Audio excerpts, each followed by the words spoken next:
And here's another thing. Romans 10:9 says God can use you, 9:21, God can use you any way he wants. Now I know y'all, we get all happy again in worship service and we talk about, use me, Lord, use me. And usually that applies for that instant, right? When everybody's sitting in service and we're all high in the Lord and we're talking about, yes, Lord, use me. We think we're talking about now, in this moment. And when that moment's over, okay, I'm back in control again. I can do whatever I want to. So God can use you any way he wants. And guess what? Anytime he gets ready. That's right. That's true. Anytime he gets ready. And we have to be sensitive to that by submitting to his will. Okay, so Romans 9:21. Hath not the potter, well, let's go up a little bit. Thou wilt say, 9 and 19.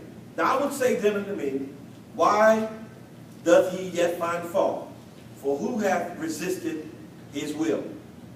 Nay, but, O man, who art thou that repliest against God?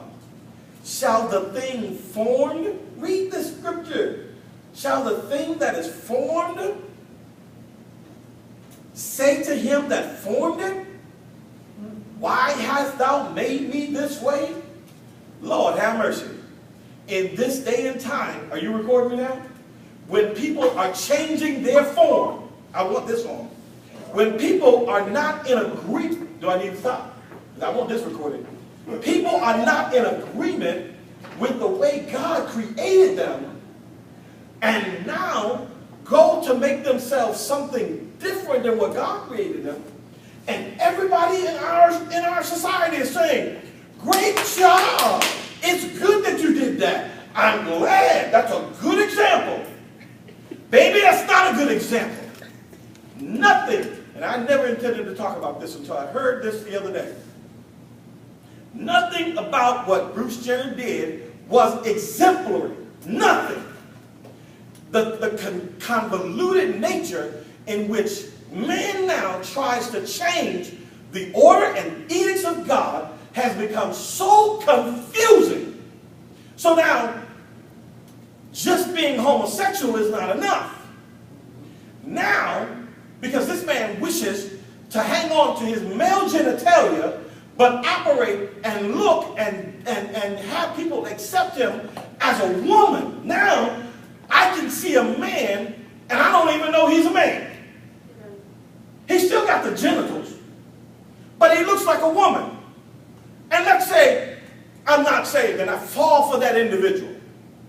And now I go back to try to marry that individual. I say I'm not saved and I want to go have sex with him. Now I don't know what I'm getting.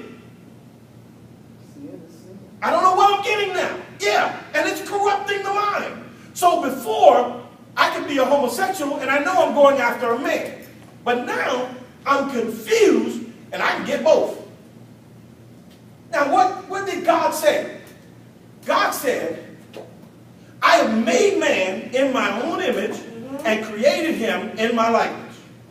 And from man, he took a rib and made woman. He gave a woman a womb. He gave a man male genitalia.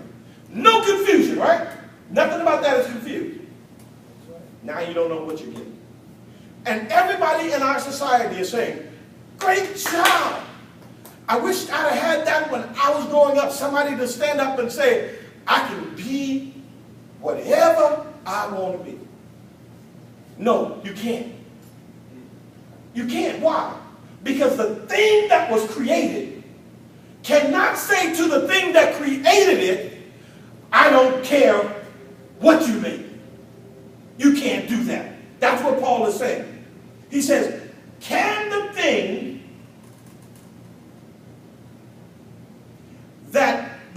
that was formed say to him that formed it, why hast thou made me such?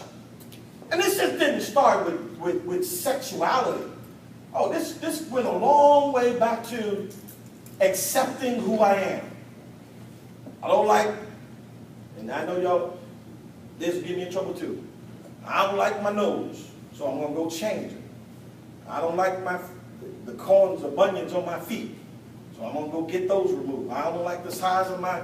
Everything that we've done throughout this society that we've created, which, by the way, it's great. I live in democracy before I would live into communism. But some things, freedom that goes on, makes things worse. And what we see now is where we are today. The Bible talked about it. Where no longer do we worship the Creator, but the creature that was created. It's almost as if we think we form our own selves, and therefore we can do whatever we want to with ourselves. And you can go down to the most trivial to the most extreme. And in either case, what you're saying is, I don't like who I am. Therefore, I have the power to change who I am. And you know what? That's not true. You don't have the power to change who you are. God can change you. God can make you better. But you can't change yourself. I know, Pastor, if I got $1 million, I can go have $1 million worth of plastic surgery and look a whole lot different. But on the inside, you're still who you are. And here's the problem. Whomever he calls himself, he's still Bruce Jenner inside. No, the conversation now is, we're going to change Bruce Jenner Lane in wherever the city is to whatever the new name is. What? Now, y'all don't know this guy. Y'all probably don't even know why he's so important. It ain't because of keeping up with the Kardashians. This man was an Olympic athlete. No, he was a decathlete.